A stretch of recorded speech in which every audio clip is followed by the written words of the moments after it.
Hello everyone, कैसे हैं आप सब? I hope you all are good. I am Anju Saklani. I am also good and today we are going to do the tale of custard the dragon. इसकी summary, इसके important और value based questions को हम revise करेंगे. अगर आप कोई ऐसा वीडियो ढूंढ रहे हैं जो आपको एग्जामिनेशन की प्रेपरेशन करवाए तो आपने बिल्कुल सही वीडियो को चुना है, क्योंकि हम इस प्लेटफॉर्म पर इम्पॉर्टेंट और वैल्यू बेस्ड क्वेश्चन को रिवाइज करते हैं समरी के साथ. तो चलिए स्टार्ट करते हैं आज का session. But before moving ahead, अगर आपने अपने इस चैनल गौरिद्धि इंग्लिश क्लासरूम को सब्सक्राइब नहीं किया है तो जल्दी से सब्सक्राइब कर लीजिए और बेल बटन को भी हिट कर दीजिए. तो चलिए स्टार्ट करते हैं आज का सेशन. और आज हम करने वाले हैं, पोएम है the tale of custard the dragon and this poem is written by Ogden Nash. ये जो पोएम है ये एक लॉन्ग पोएम है और इस पोएम का नाम भी है the tale of custard. Tale क्या होती है? टेल का मतलब होता है स्टोरी, और कस्टर्ड जो है यहाँ पे एक क्रिएचर है. इस पोएम में एक एनिमल है जो है ड्रैगन. वैसे तो इस स्टोरी में बहुत सारे एनिमल है, उसमें से एक है ड्रैगन, और ड्रैगन जिसका इस पोएम में नाम है कस्टर्ड. तो इसी पोएम का नाम है the tale of custard the dragon. इस पोएम को बेसिकली एक बैलेड भी कहा जाता है. बैलेड का मतलब होता है एक स्टाइल जिसमें हम पोएम को गाकर भी सुना सकते हैं और एक स्टोरी की फॉर्म में भी बता सकते हैं. तो बेसिकली ये जो पोएम है एक बैलेड है. पोएट ने इस पोएम में कुछ ऐसे वर्ड्स यूज़ किए हैं जो सिर्फ रिदम के लिए यूज़ किए जाते हैं, जैसे रियोलियो, ट्रूलियो और विंडा. इस तरह के कुछ वर्ड्स का यूज़ किया है क्योंकि वो सिर्फ राइमिंग स्कीम के लिए ही वर्ड यूज़ किए जाते हैं. मीन्स जब आप कोई पोएम गाते हैं तो उसकी जो लास्ट की साउंड होती है वो सिमिलर आती है. तो ये पोएम जो है इसी तरह से राइमिंग स्कीम को ध्यान में रखते हुए लिखी गई है. तो बेसिकली जो पोएम आप गाकर भी सुना सकते हैं और एक स्टोरी की फॉर्म में भी सुना सकते हैं, उसी को हम बैलेड कहते हैं. तो ये पोएम एक बैलेड भी है, राइट. तो चलिए स्टार्ट करते हैं इस पोएम को. और याद रखना है आपने, इस पोएम के पोएट का नाम है ऑगडन नैश. तो चलिए स्टार्ट करते हैं summary of the poem. The story of Custard the Dragon is told in the form of a ballad. जैसे कि मैंने आपको बताया बैलेड का क्या मतलब होता है. तो ये जो पोएम है कस्टर्ड की स्टोरी है. कस्टर्ड मीन्स ड्रैगन की स्टोरी है और जिसको बैलेड फॉर्म में लिखा गया है. It's a light hearted poem about a tamed dragon named custard. Dragon का क्या नाम है यहाँ पर? कस्टर्ड. और वो कैसा है? वो बहुत ही डरा हुआ, मीन्स डरपोक टाइप का है. Custard is a pet of Belinda, a little girl who lives with her pets in a small white house. Belinda जो है वो इस स्टोरी का एक करेक्टर है, जो एक लड़की है, और उसके पास ये पेट है जिसका नाम है कस्टर्ड. और वो एक्चुअल में क्या है? वो एक्चुअल में एक ड्रैगन है. वो कहाँ पर रहती है? With her pets. वो अपने पेट्स के साथ, उसके पास और भी बहुत सारे एनिमल हैं, पेट एनिमल हैं, उनके साथ वो छोटे से वाइट हाउस में रहती है. He had a cowardly dragon Custard, a black kitten named Ink, a grey mouse named Blink, yellow dog Mustard and a black kitten named ink. उसके पास ये सभी एनिमल हैं. क्या क्या नेम्स हैं? जो डरपोक सा ड्रैगन है उसका नाम कस्टर्ड है. एक ब्लैक कलर का किटन है जिसका नाम इंक है. किटन मीन्स छोटा सा बिल्ली का बच्चा. और ग्रे कलर का माउस है जिसका नाम ब्लिंक है. और येलो कलर का डॉग है जिसका नाम मस्टर्ड है. मस्टर्ड का कलर कैसा होता है? मस्टर्ड येलो कलर का होता है. तो ये डॉग भी उसका येलो कलर का है. एंड जो उसका किटन है उसका नाम इंक है, जैसे कि पहले भी दिया गया है. According to the poet they are all exceedingly brave except for the dragon. अब जो पोएट हैं उनके अकॉर्डिंग जितने भी एनिमल्स हैं, इंक, ब्लिंक और मस्टर्ड, ये सभी क्या हैं? ये सभी बहुत ज़्यादा ब्रेव हैं, एक्सेप्ट ड्रैगन जो है बहुत ही ज्यादा डरपोक है. Others have been compared to animals such as bear, tiger and lion, but the dragon is extremely fearful. जो सभी एनिमल्स हैं, कैट, माउस और डॉग, ये सभी जो है अपने आप को इन एनिमल्स के साथ, बेयर, टाइगर और लायन के साथ कंपेयर करते हैं कि हम इनकी तरह बहादुर हैं. बट जो ड्रैगन है वो बहुत ही ज़्यादा fearful, मीन्स बहुत ही ज़्यादा डरपोक है. He is continuously looking for a secure haven. वो अपने लिए हमेशा ही सिक्योर जगह ढूंढता रहता है. All of the other characters mock him. जितने भी और करेक्टर्स हैं वो उसका मजाक उड़ाते हैं. However they are astonished one night when a parrot enter the house. Astonished means हैरान. यहाँ पे मैं नंबर 1 लिख रही हूँ. एस्टोनिश्ड का मतलब होता है हैरान,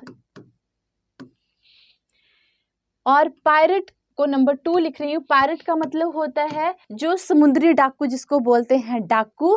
कौन सा डाकू? समुद्री डाकू. ओके, सो यहाँ पे मैंने डाकू लिख दिया. पायरेट. तो ये जो सभी के सभी जितने भी करेक्टर्स हैं इसके, जो जितने भी ये एनिमल्स हैं, ये सभी हैरान हो जाते हैं एक नाइट जब उनके घर में एक पायरेट, एक डाकू एंटर करता है. They are all terrified and begin to hide in various places. सभी बहुत ज़्यादा डर जाते हैं और अपने आप को हाइड कर लेते हैं घर के various places में. The dragon, however, not only tackles him but also swallow him up, much to everyone's amazement. जो ड्रैगन है वो बहुत ही बहादुरी से उसके साथ लड़ता है और उसको स्वेलो कर लेता है, उसको पूरा का पूरा निगल लेता है. किसको? पैरट को, डाकू को. और ये जो चीज़ थी मच टू एवरीवन्स अमेजमेंट, और ये चीज़ सभी के लिए बहुत ज़्यादा हैरान करने वाली थी कि जो क्रिएचर, जो एनिमल, जो उनका फ्रेंड इतना ज़्यादा डरपोक है, उसने क्या किया, उसने बहुत ही बहादुरी के साथ उस पैरट को निगल लिया, उसका सामना किया. They thank him because the Custard rescued them all. इन सभी जितने भी और उसके फ्रेंड्स थे, एनिमल्स थे, इंक, ब्लिंक और डॉग, मीन्स कैट, माउस और डॉग, उन सब ने उसका थैंक किया, धन्यवाद दिया. Because the Custard rescued them all, क्योंकि कस्टर्ड ने सभी को बचाया था.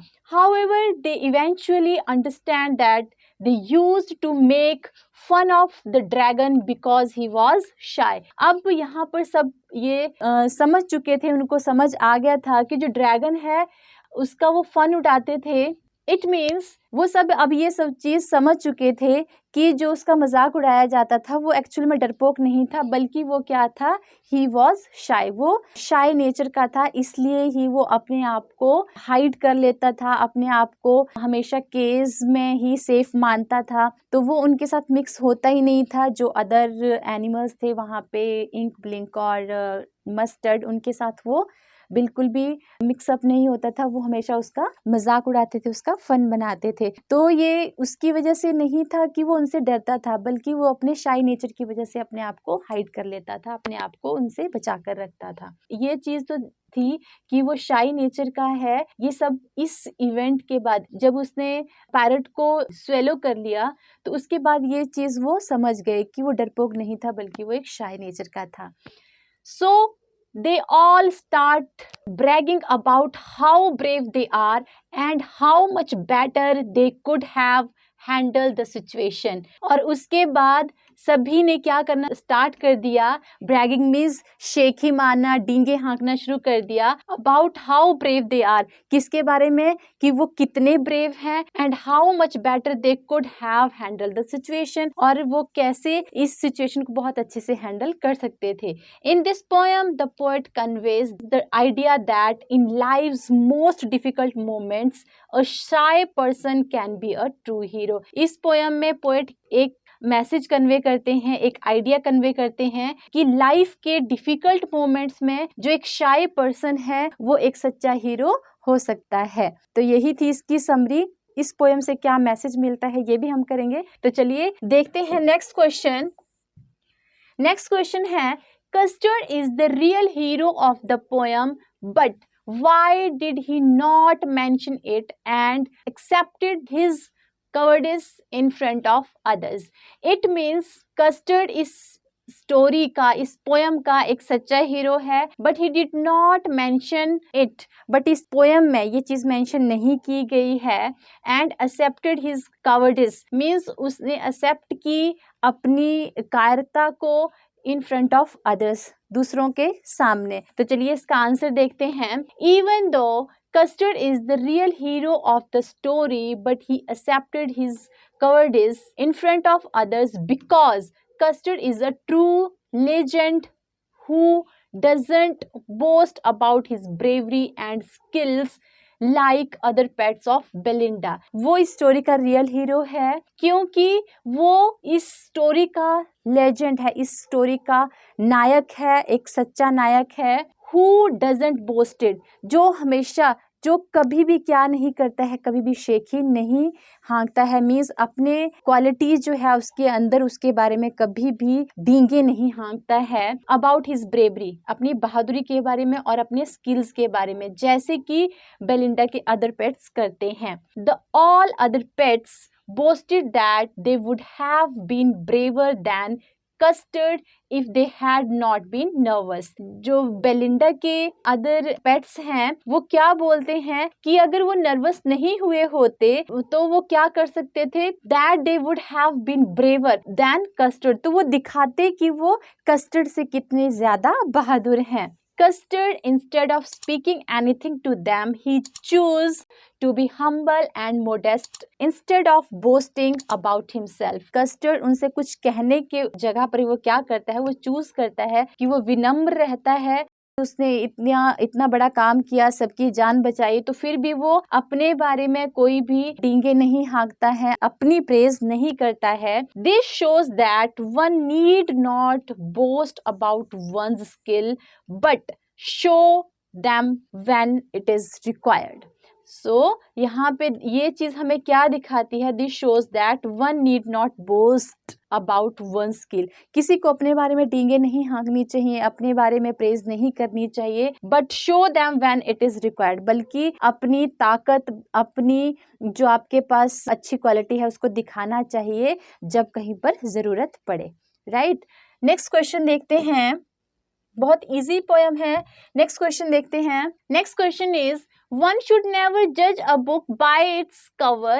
Elucidate the statement in reference to the poem The Tale of Custard the Dragon. It means किसी भी बुक को उसके कवर से जज नहीं कर लेना चाहिए। इट मीन्स हमें किसी को भी उसके अपीयरेंस से जज नहीं करना चाहिए। इसी स्टेटमेंट को आपने द टेल ऑफ कस्टर्ड के आधार पर बताना है। चलिए देखते हैं। The given statement absolutely supports the theme of the poem.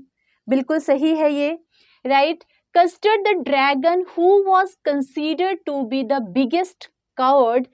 जो ड्रैगन है उसको क्या समझा जाता था? बहुत बड़ा डरपोक समझा जाता था। किसके द्वारा? Belinda and her other pets, Belinda और अदर पेट्स के द्वारा।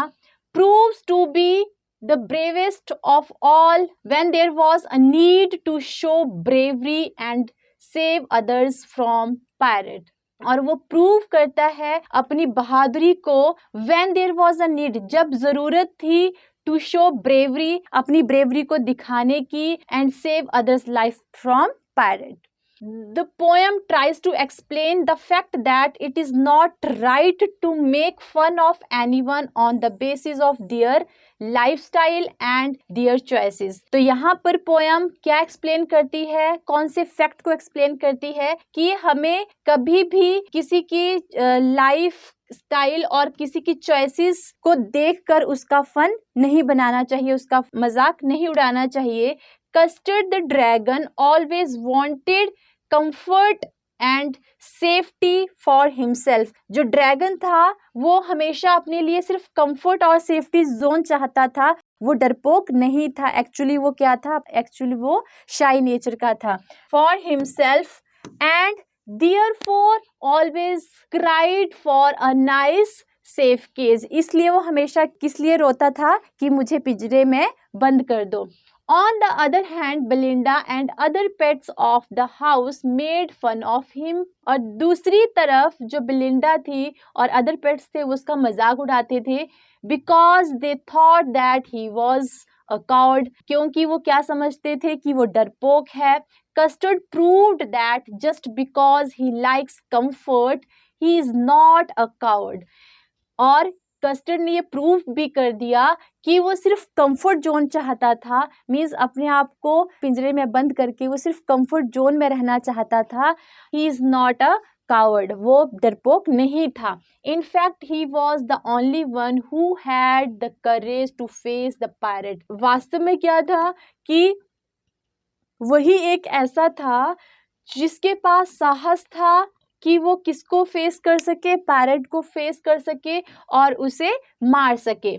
सो we must not be deceived by the appearance of the people. इसीलिए हमें किसी की अपीयरेंस को देखकर धोखा नहीं खाना चाहिए। We need to respect the individual differences and be open minded. हमें individual differences means जैसे कि इस पोयम में भी है, अगर कोई किसी के साथ ज़्यादा बात नहीं करता है तो इट मीन्स वो डरपोक नहीं है या फिर उसको दूसरों से बात करने में हेजिटेट है, ऐसा नहीं होता। बल्कि हो सकता है कि वो अपने आप को कंफर्ट जोन में रखना चाहता है, जैसे कि इस पोएम में भी दिखाया गया है, वो डरपोक नहीं है। और जो उसके फ्रेंड्स थे वो उसको डरपोक कहकर उसका मजाक उड़ाते थे। तो वही है, we need to respect the individual differences. हमें किस चीज़ की ज़रूरत है कि जिसमें जो भी क्वालिटीज़ हैं उनका हमें सम्मान करना चाहिए और हमें खुले दिमाग का होना चाहिए। We should not have prejudgement about the people and things like Belinda. लोगों के बारे में और चीज़ों के बारे में हमें पहले से ही जजमेंट नहीं कर लेनी चाहिए। Like Belinda and her other pet, जैसे कि बेलिंडा और उसके पेट्स ने की थी। किसके बारे में? ड्रैगन के बारे में। वी शुड बिहेव वेल, हमें दूसरों से अच्छा व्यवहार करना चाहिए। Everyone has been created by God, सबको भगवान के द्वारा बनाया गया है। With some uniqueness and everyone can do great things, सभी के अंदर कुछ ना कुछ गुड क्वालिटीज होती हैं और everyone can do great things, सब कोई बहुत बड़ा महान काम, बड़े अच्छे काम हर कोई कर सकता है। Just we need to show little trust on others so that they can show their potential, ताकि वो अपनी पोटेंशियल दिखा सके। तो ये इस पोएम का जो था मैसेज भी आप कह सकते हैं।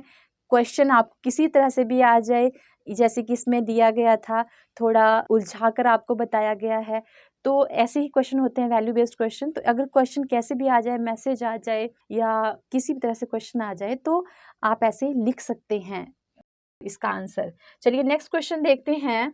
Next question is, case is a symbol of safety in the poem. What other reference can be obtained about case? It means case जो है वो सिंबल है किस चीज़ का? सेफ्टी का। और what other reference can be obtained about the case? और कौन कौन से रेफरेंस दे सकते हो आप केस के बारे में? चलिए देखते हैं। In this poem, case is reflected as a safe place for the dragon, where it enjoy its life with its master Belinda. यहाँ पर जो केस है वो किस चीज़ को रिफ्लेक्ट करता है कि वो सेफ प्लेस पर है? कौन? ड्रैगन। ड्रैगन के लिए जो केस है वो एक सेफ प्लेस है और वहाँ पर वो अपनी लाइफ, अपनी मास्टर बेलिंडा जो है उसके साथ इंजॉय करता है। Whereas in the poem a tiger in the zoo is reflected as a prison. जो दूसरी तरफ पोएम है अ टाइगर इन द जू, वहाँ पर जो जू है वो भी एक पिंजरा है और उसमें टाइगर को क्या बताया गया है कि वो कैदी है। Where the tiger was very sad and angry, जहाँ पर टाइगर बहुत ज़्यादा सैड है और एंग्री है ऑन हिज कंडीशन, अपनी कंडीशन पर। इवन कि उसको वहाँ पर पूरी सेफ्टी मिलती है, खाने को भी मिलता है, everything is available for tiger there, but he is not happy at all. तो यहाँ पर जो है केस है उसका डिफरेंट आस्पेक्ट है, डिफरेंट पहलू है टाइगर के लिए, वो उसमें खुश नहीं है, जबकि यहाँ पर जो ड्रैगन है वो बहुत हैप्पी है। He feels a sense of misery and did not like it, उसको क्या लगता है कि उसकी स्थिति बहुत ज़्यादा दयनीय है और वो उस चीज़ को पसंद नहीं करता है। टाइगर जू में रहना पसंद नहीं करता है। तो यही था इसका एक और क्वेश्चन। चलिए देखते हैं नेक्स्ट क्वेश्चन। इस क्वेश्चन को पढ़ने से पहले अगर आपने अपने इस चैनल गौरी इंग्लिश क्लासरूम को सब्सक्राइब नहीं किया है तो जल्दी से सब्सक्राइब भी कर लीजिए और बेल बटन को भी हिट कर दीजिए और साथ में इन वीडियोस को अपने फ्रेंड्स के साथ जरूर शेयर करें ताकि मुझे मोटिवेशन मिले कि मैं आपके लिए इंपॉर्टेंट वैल्यू बेस्ड क्वेश्चंस बनाऊं। अगर आप लोग ज़्यादा से ज़्यादा वीडियो को शेयर करेंगे ये तभी पॉसिबल होगा। तो चलिए स्टार्ट करते हैं नेक्स्ट क्वेश्चन है which human characteristics can be derived from the poem. कौन सी ह्यूमन कैरेक्टरिस्टिक्स को यहाँ इस पोएम से डिराइव्ड मीन्स प्राप्त कर सकते हैं आप। चलिए देखते हैं। The poem the tale of custard the dragon is a value based story. There are many human characteristics that can be derived such as we should not boast our powers. हमें अपनी पावर्स की ज़्यादा शेखी नहीं मारनी चाहिए। We should not be unnecessary proud of our qualities. हमें unnecessary proud भी नहीं करना चाहिए। जो हमारे अंदर क्वालिटीज हैं सबके अंदर कोई ना कोई क्वालिटी होती है, इसलिए अपनी क्वालिटीज को ज्यादा बढ़ा चढ़ाकर नहीं बताना चाहिए। That is very bad thing. We always must be simple and soft towards other although we have immense power. हमें हमेशा सिंपल और दूसरों के प्रति बहुत ही सॉफ्ट रहना चाहिए। ऑल्दो कि सभी के पास इमेंस का मतलब होता है, वैसे तो इमेंस का मतलब होता है अपार, बहुत ज़्यादा, राइट, बहुत ज़्यादा। Although we have immense power, हम सभी के पास बहुत अपार, बहुत शक्तियाँ होती हैं, सभी के अंदर बहुत सारी क्वालिटीज़ होती हैं। तो हमें उन सभी चीज़ों पर अननेसेसरी प्राउड नहीं करना चाहिए, हमें बोस्टफुल नहीं होना चाहिए, शेखियाँ नहीं मारनी चाहिए, राइट। तो यही थे इस पोएम के सभी इंपॉर्टेंट और वैल्यू बेस्ड क्वेश्चंस। तो don't forget to subscribe your channel Gauri English classroom. तो चलिए मिलते हैं नेक्स्ट वीडियो में कुछ इंपॉर्टेंट और वैल्यू बेस्ड क्वेश्चंस के साथ, प्लस समरी भी हम रिवाइज करेंगे ताकि अगर आपको कोई भी क्वेश्चन आए तो आप इजीली उस क्वेश्चन को कंप्लीट कर सकें। तो चलिए मिलते हैं नेक्स्ट वीडियो में नेक्स्ट पोएम के साथ। Till then bye.